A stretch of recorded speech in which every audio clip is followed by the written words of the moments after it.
Hi, how's it going, everybody? Welcome back to another YouTube video. In this one, I wanted to talk about how you can really learn and begin to sort of adjust your mentality to be able to charge, multiple four figures, $3, $4, $5, $6,000. And I think I made a video sort of similar to this, actually fairly recently, but some of my thoughts have changed now that I've begun selling some of our lower ticket stuff at a higher price.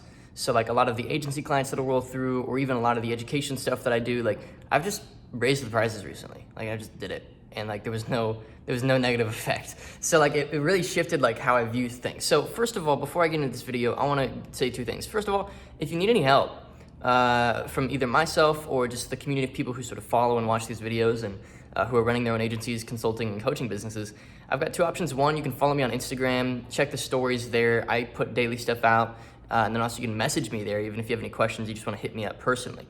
And another thing is we've got a Facebook group, so you can actually tend to that. So Keely, if you throw that link in the description, my editor. And those are two great options. So we got a Facebook group, a free Facebook group, and you can message me on Instagram.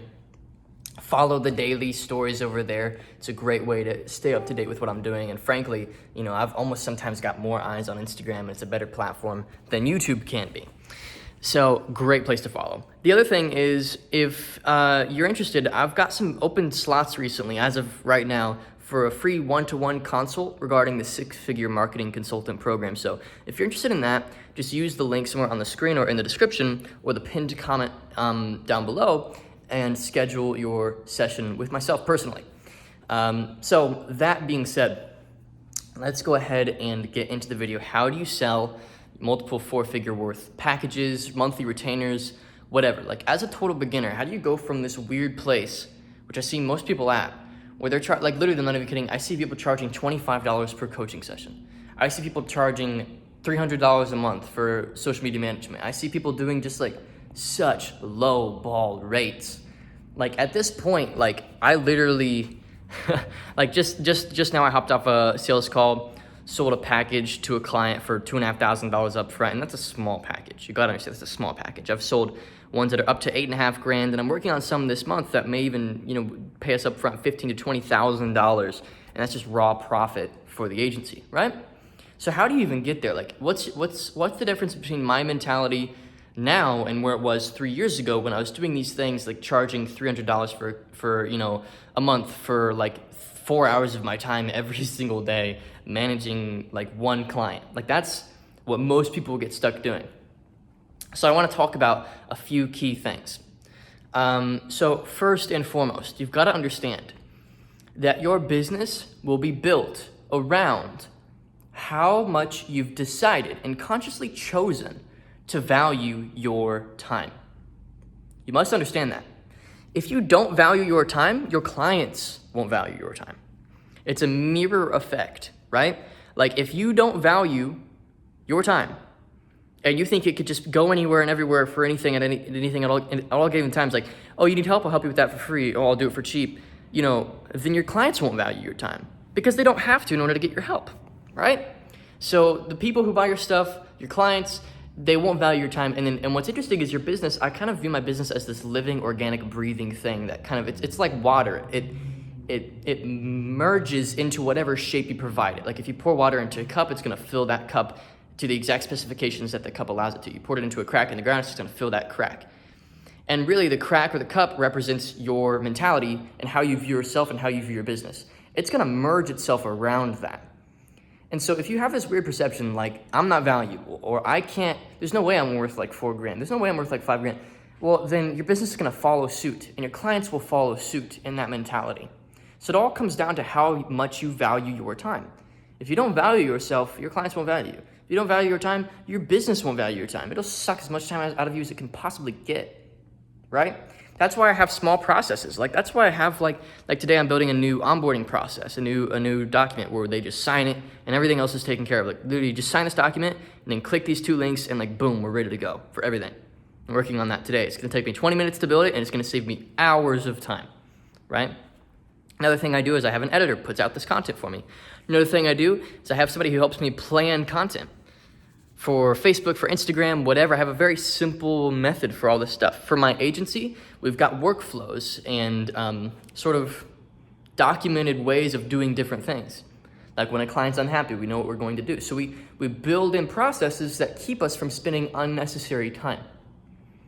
And when you're spending time on unnecessary things, you give your brain, you give your identity permission to not value your time. Okay? So a couple things stem from this mentality. First of all, you'll notice that you begin to charge more and trust that you're worth that amount. The second thing is you begin to say no a lot more, and you begin to be a lot slower to be excited to say yes to anything and everything.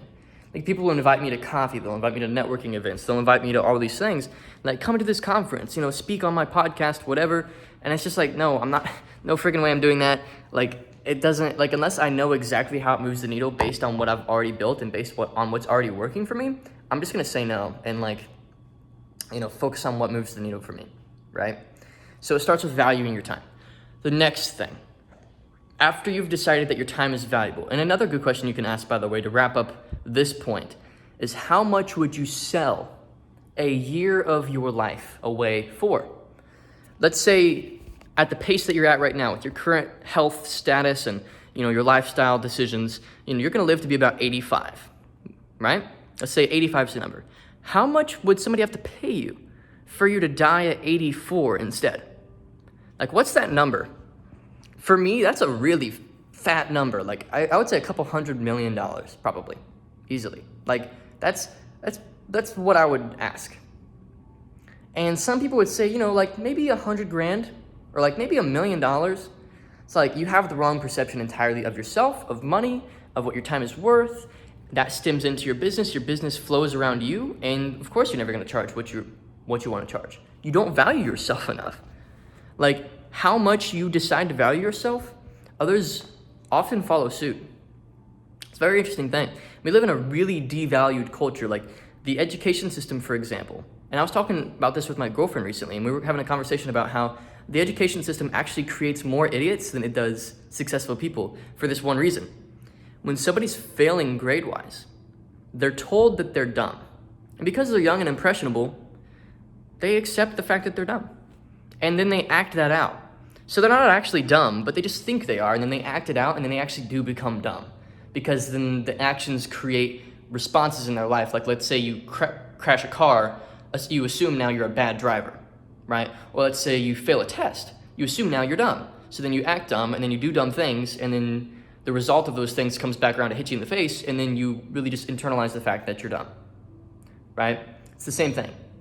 What you believe kind of comes back around. So, gotta value your time more. So, that's the final point in that first topic. Time is the most important variable. How you value your time. Super important. Literally the most important thing, probably. If you just want to nail in one thing that will make you a lot more money, just value your time more. Understand that your experience is worth a lot of money to somebody. Your expertise is worth a lot of money to somebody. Even if you are a total beginner, you've got something in your head that could sell for 10, 20, 30, 40, 50 grand easy. Everybody has something that they could sell it for that amount. When you really internalize that, it makes business a lot easier, okay?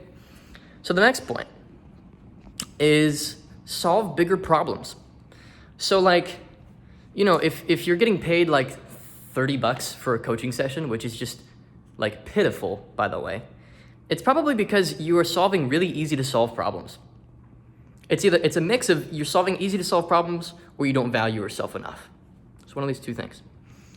And I learned this actually back in wedding photography. So what's interesting is that I used to be a wedding photographer, right? And I used to charge $500 per wedding, which is just, again, pitiful, right? And the difference between charging $500 per wedding and $3,000 per wedding was simply that I changed the number on my website. And what's interesting is that I began to have people that actually wanted to work with me and that didn't just want to work with anybody and need anybody's help. I made more money, served less clients, had more fun because they were more devoted to me and I was more devoted to them, and it worked out for everybody. So that's the first thing. You gotta understand that literally your price can change just by simply changing your price. And then if you get too many objections, some people say that's too expensive and they give you a valid reason why, then you may want to rethink it. But until you get that objection, just stick with a high price, okay? And what's interesting is just a sales tip, if you have a high price and you cut, they're more likely to buy, instead of having a low price and sticking with that. They're more likely to buy a $2,000 package if it's discounted from $3,000 than they are to buy a $500 upfront package. So just a really important thing to remember. That applies at any price point, okay? So solve bigger problems. Raise your price, and by raising your price, you're forced to solve bigger problems. So basically say, like, you can make a creed with yourself. I'm not gonna charge any less than $2,000 a month for agency services ever. And what that does is it forces you to be worth that amount. Like, what do I have to do to be worth $2,000? Like, you can kind of realize, like, all right, so like, here's something I need to fix. Like, my workflows are kind of broken. Like, we don't really get the best results for our clients right now. We don't have a lot of authority. Our sales process is kind of broken. So like, let's fix those things and get to a point where, you know, I can charge $2,000 up front for coaching or agency services or whatever. So like, when you decide how much you're going to charge, your business kind of like fixes itself. It's a weird thing. Like, you don't realize it. You think you need to build and then sell. No, if you just sell, like, you figure it out. Like, if somebody paid me right now, I did this recently. I offered like a $15,000 package to somebody, and they were pretty close to just investing. But then Corona hit, I think is what happened, or something. And it was like a training, and I'd never done a training for this type of business before, and I was like pretty sure I could get them results. But really I understood that, like, if they paid me, then it would basically corner me and I'd have to figure it out, right? Now that's not the mentality you want to go into everything with, but it's a much more profitable mentality than, oh, I'm only worth $400. You know, it pushes you further a lot quicker, okay? So first of all, value your time. To sum up this video, value your time more. Like, what would you sell a year of your life for, right? Like, if it's any less than $10 million, there's a problem. Like, that's, in my eyes, that's a problem. Second, solve bigger problems. And you can actually force yourself to solve bigger problems by raising your prices, right? It doesn't start at the problem. It kind of starts at your prices, and you're going to kind of adjust around that, right? So I think, like, that's the story of Ferrari as well, is that they had cars that were very similar to other cars. This could be another car company. Maybe it was like Mercedes-Benz or something. It was one of these higher-end car companies. Their cars were really just comparable to other cars. Like, you know, you have like one car with this type of engine, these type of wheels, this type of steering, this type of chassis and everything. It's like 10 grand. You've got Mercedes-Benz, which is like the exact same car, but it costs 40 for some reason. People still bought them, but mostly for status. And then the whole status thing began to slow down, and people were like, okay, these cars are actually nowhere near as good if you consider price as just going with the $10,000 option. So eventually Mercedes had to be like, you know what? Let's really lean into that price point. Like, what would make us worth 40 grand? And then they started adjusting their offer based on that, right? It may have been Mercedes-Benz or another car company. I think I read that in The Lean Startup. It's a really good book. So yeah, price yourself first. Figure out what makes it that valuable later. And it's not, you gotta understand too, my friends, it is not what is included in your package. It is not how big the package is. It is not how much time you spend with the client. It is the size of the problem you solve for them. It is not how much time you spend. It's not how hard you work. It has nothing to do with that. It has everything to do with the size of the problem. So like, if I could come in and reach into your computer and click 2 buttons that allowed you to increase your agency revenue from like 5 grand a month to like 15, how much would you pay me for that? Like, it would take me 30 seconds, and this is just a theoretical thing. I can't actually do this for somebody, but how much would you pay me for that? You'd probably be like at least like 8 grand maybe, you know, minimum. It's like, sweet, okay, so I'm just gonna come into your computer, click these 2 buttons, and I'll send you the invoice. It's like, it's not how hard you work, it's the result that you're selling. So really, you just wanna provide a better result. You don't wanna work harder or have a more complex system. You just wanna provide a better result at the end of the day. So that's the 2 things. Value your time more, provide a better, more important result. And then you can charge as much as you want. Like, literally the ceiling is endless, my friends. There's people with like coaching businesses. Like, it's them and like 4 other coaches. And they just coach people on like sales, for example. And like, this is somebody that I actually know. And they do like 300 grand a month in recurring revenue from their clients. And their clients are paying them like 8 grand a month or something. So they just target these high-end sales teams. So like, if you have the right offer and you're niched down enough with your agency, your consulting, whatever it is, and you solve the problem really well on that little micro level for somebody who really needs it, bro, you can like, it just goes, the ceiling is just way above and beyond what you think. I guarantee it. Way above and beyond what even those people who are making 300 grand a month think. Like, it could go higher than that. So just really understand that. There's no ceiling. There's nothing really even stopping you from selling your stuff at the rate that you dream of selling it. You just have to start offering it at that and hearing why people think it's not worth that much and then adjusting based on that. It's literally as simple as that. So hopefully you guys enjoyed this video. Hopefully I brought you some clarity in this one. Once again, Instagram and Facebook groups, great place to reach me. And if you're ready, schedule your free one-to-one consult regarding the 6-figure marketing consultant program, and I'll see you there. Thanks again. See ya.